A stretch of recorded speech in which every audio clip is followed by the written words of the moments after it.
रोज का वचन। रोज के वचन में आपका स्वागत है। दिन 31। अय्यूब की पुस्तक अध्याय 19। अय्यूब की पुस्तक अध्याय 19। तब अय्यूब ने कहा, तुम कब तक मेरे प्राण को दुख देते रहोगे और बातों से मुझे चूर चूर करोगे? इन 10 बार तुम लोग मेरी निंदा ही करते रहे। तुम्हें लज्जा नहीं आती कि तुम मेरे साथ कठोरता का बर्ताव करते हो? और मान लिया कि मुझसे भूल हुई, तो भी वह भूल तो मेरे ही सिर पर रहेगी। यदि तुम सचमुच मेरे विरुद्ध अपनी बड़ाई करते हो और प्रमाण देकर मेरी निंदा करते हो, तो यह जान लो कि परमेश्वर ने मुझे गिरा दिया है और मुझे अपने जाल में फंसा लिया है। देखो, मैं उपद्रव उपद्रव यूं चिल्लाता रहा हूं, परंतु कोई नहीं सुनता। मैं सहायता के लिए दोहाई देता रहा हूं, परंतु कोई न्याय नहीं करता। उसने मेरे मार्ग को ऐसा रूंधा है कि मैं आगे चल नहीं सकता, और मेरी डगरें अंधेरी कर दी गई है। मेरा विभव उसने हर लिया है और मेरे सिर पर से मुकुट उतार दिए है। उसने चारों ओर से मुझे तोड़ दिया, बस मैं जाता रहा, और मेरा आसरा उसने वृक्ष की नाई उखाड़ डाला है। उसने मुझ पर अपना क्रोध भड़काया है और अपने शत्रुओं में मुझे गिनता है। उसके दल इकट्ठे होकर मेरे विरुद्ध मोर्चा बांधते हैं और मेरे डेरे के चारों ओर छावनी डालते हैं। उसने मेरे भाइयों को मुझसे दूर किया है, और जो मेरी जान पहचान के थे वे बिल्कुल अनजान हो गए हैं। मेरे कुटुंबी मुझे छोड़ गए हैं, और जो मुझे जानते थे वह मुझे भूल गए हैं। जो मेरे घर में रहा करते थे वे वरन मेरी दासियां भी मुझे अनजाना गिनने लगी है। उनकी दृष्टि में मैं परदेशी हो गया हूं। जब मैं अपने दास को बुलाता हूं तब वह नहीं बोलता। मुझे उससे गिड़गिड़ाना पड़ता है। मेरी सास मेरी स्त्री को और मेरा गंध मेरे भाइयों की दृष्टि में अनजान का सा लगता है। लड़के भी मुझे तुच्छ जानते हैं, और जब मैं उठने लगता तब वे मेरे विरुद्ध बोलते हैं। मेरे सब परम मित्र मुझसे द्वेष रखते हैं, और जिनसे मैं प्रेम किया सो पलटकर मेरे विरोध में हो गए हैं। मेरी खाल और मांस मेरी हड्डियों से सट गए हैं, और मैं बाल बाल बच गया हूं। हे मेरे मित्रों, मुझ पर दया करो, दया, क्योंकि परमेश्वर ने मुझे मारा है। तुम परमेश्वर की नाई क्यों मेरे पीछे पड़े हो, और मेरे मांस से क्यों तृप्त नहीं हुए? भला होता कि मेरी बातें लिखी जाती, भला होता कि वे पुस्तक में लिखी जाती, और लोहे की टांकी और शीशे से सदा के लिए चट्टान पर खोदी जाती। मुझे तो निश्चय है कि मेरा छुड़ाने वाला जीवित है, और वह अंत में पृथ्वी पर खड़ा होगा, और अपनी खाल के इस प्रकार नाश हो जाने के बाद भी शरीर में होकर मैं परमेश्वर का दर्शन पाऊंगा। उसका दर्शन मैं आप अपनी आंखों से अपने लिए करूंगा, और न कोई दूसरा, यद्यपि मेरा हृदय अंदर ही अंदर चूर चूर भी हो जाता है, तो भी मुझ में तो धर्म का मूल पाया जाता है। और तुम जो कहते हो, हम इसको क्यों कर सताए? क्यों तुम तलवार से डरो? क्योंकि जलजलाहट से तलवार का दंड मिलता है, जिससे तुम जान लो कि न्याय होता है।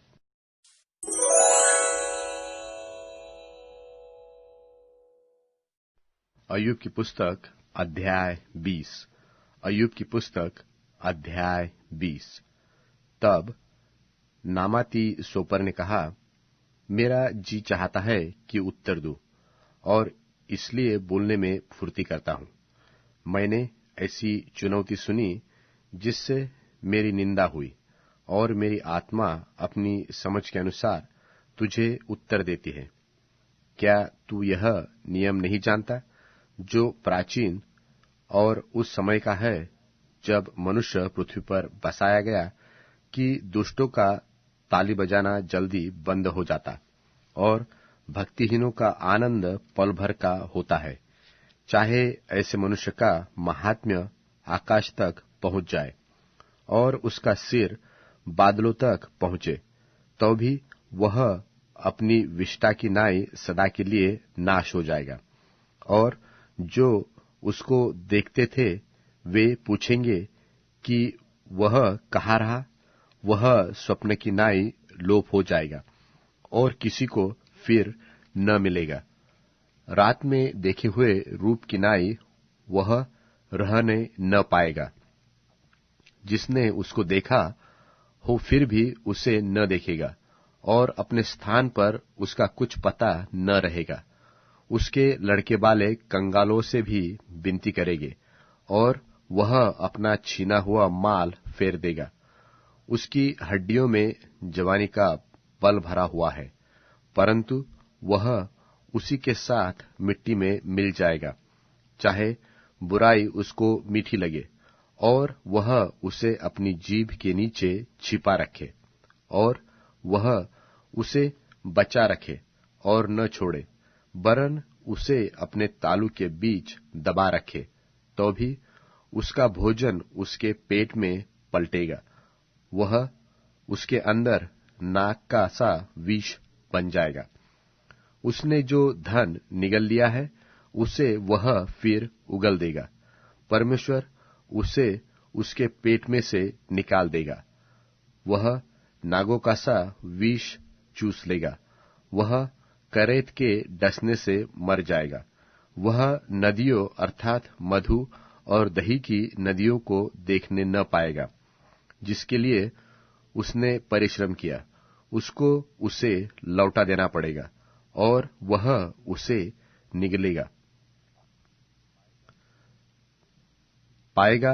उसकी मूल ली हुई वस्तुओं से जितना आनंद होना चाहिए उतना तो उसे न मिलेगा, क्योंकि उसने कंगालों को पीसकर छोड़ दिया।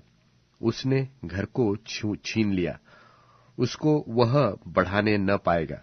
लालसा के मारे उसको कभी शांति नहीं मिलती थी, इसके लिए वह अपनी कोई मनभावनी वस्तु बचा न सकेगा। कोई वस्तु उसका कौर बिना हुए न बचती थी, इसलिए उसका कुशल बना न रहेगा। पूरी संपत्ति रहते भी वह सकेती में पड़ेगा, तब सब दुखियों के हाथ उस पर उठेंगे। ऐसा होगा कि उसके पेट भरने के लिए परमेश्वर अपना क्रोध उस पर भड़काएगा, और रोटी खाने के समय वह उस पर पड़ेगा।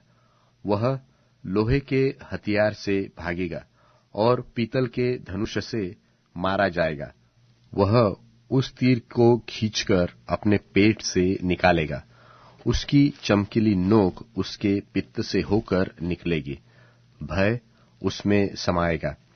उसके गड़े हुए धन पर घोर अंधकार छा जाएगा। वह ऐसी आग से भस्म होगा जो मनुष्य की फूंकी हुई न हो, और उसी से उसके डेरे में जो बचा हो वह भी भस्म हो जाएगा। आकाश उसका अधर्म प्रकट करेगा, और पृथ्वी उसके विरुद्ध खड़ी होगी। उसके घर की बढ़ती जाती रहेगी। वह उसके क्रोध के दिन बह जाएगी। परमेश्वर की ओर से दुष्ट मनुष्य का अंश और उसके लिए परमेश्वर का ठहराया हुआ भाग यही है।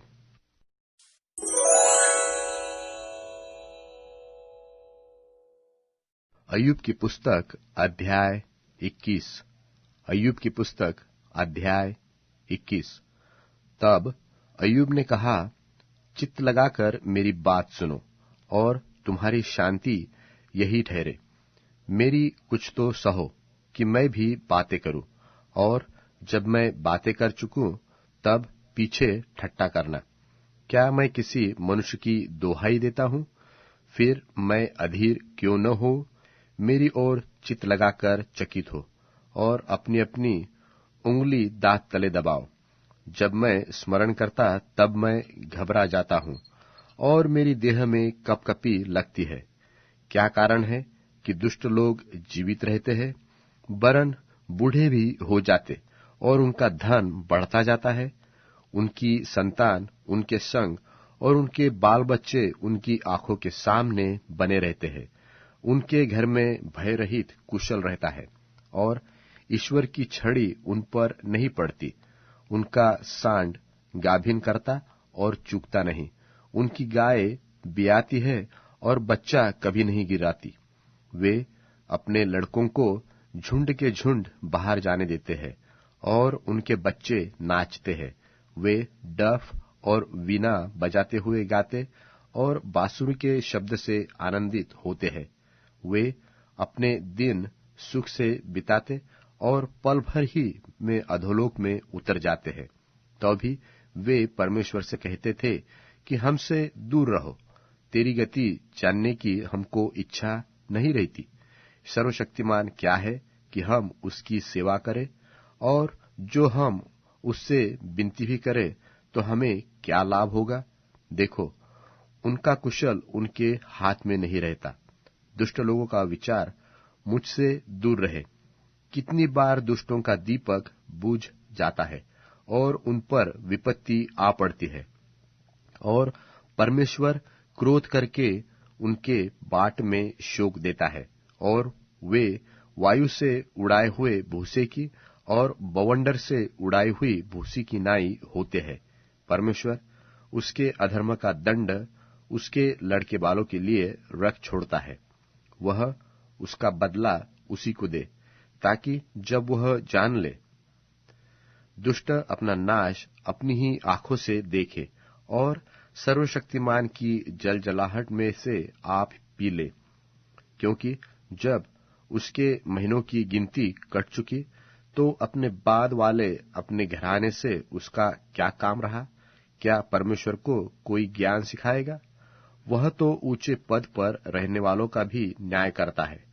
कोई तो अपने पूरे बल में बड़े चैन और सुख से रहता हुआ मर जाता है।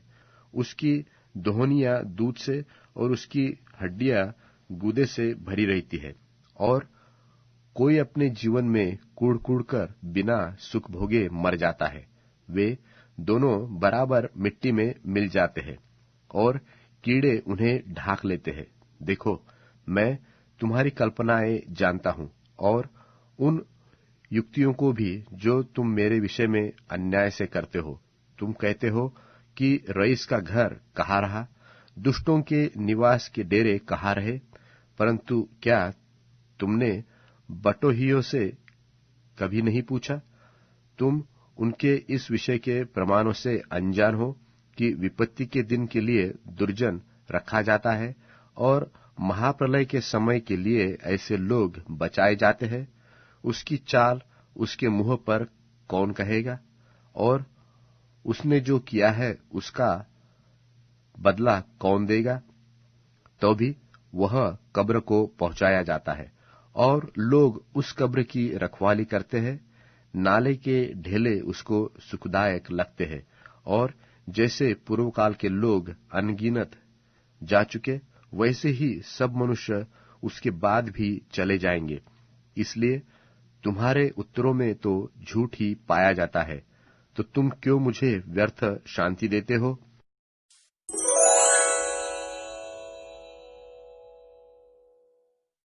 मत्ती अध्याय 21। जब वे यरूशलेम के पास बेतफगे के पास जैतून पहाड़ पर पहुंचे, तब यीशु ने अपने 2 शिष्यों को ये कहते हुए भेजा, अपने सामने के गांव में जाते ही तुम एक गधी को उसके बच्चे के साथ बंधी पाओगे। उन्हें खोलकर यहां ले आओ। अगर कोई तुमसे कुछ कहे तो तुम कहना कि यीशु को इसकी जरूरत है, तब वो तुम्हें खोलकर तुरंत ले जाने देगा। ये सब इसलिए हुआ ताकि भविष्यवक्ता के द्वारा कही हुई बात पूरी हो कि सियोन के लोगों से कहो, देखो, तुम्हारा राजा तुम्हारे पास आ रहा है। वह नम्र है और गधे पर बैठा हुआ है। शिष्यों ने जाकर वही किया जिसे करने का हुक्म यीशु ने दिया था।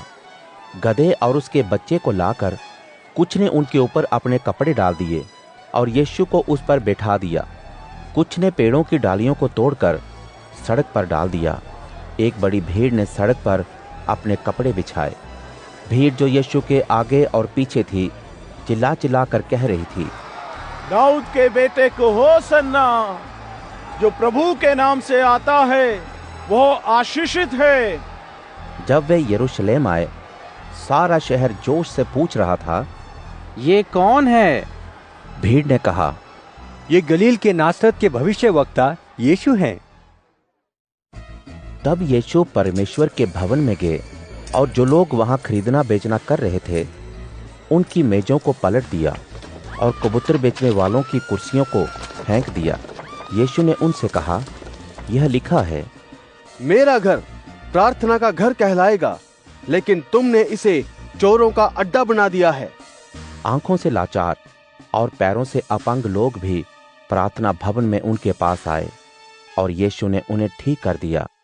जब प्रधान पुरोहित और शिक्षकों ने यीशु के अजीब कामों को देखा और प्रार्थना भवन में बच्चों को चिल्लाते, दाऊद की संतान को होशाना, सुना तो बड़े नाराज हुए।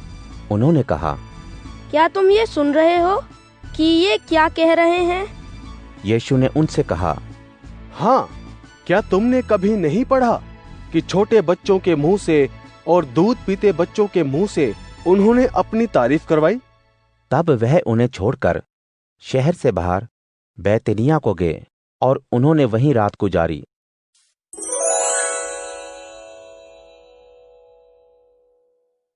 अध्याय 18।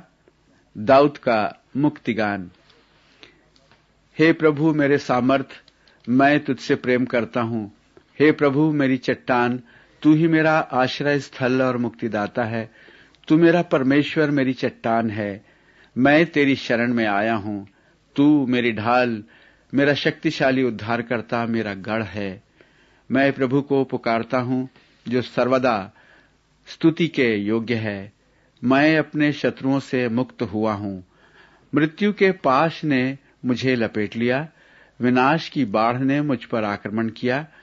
मृतक लोग के पाश बंधन ने मुझे उलझाया, मृत्यु जाल मेरे समक्ष आया। मैंने संकट में प्रभु को पुकारा, मैंने अपने परमेश्वर की दुहाई दी। उसने अपने मंदिर से मेरी वाणी सुनी, मेरी दुहाई उसके कानों में पहुंची।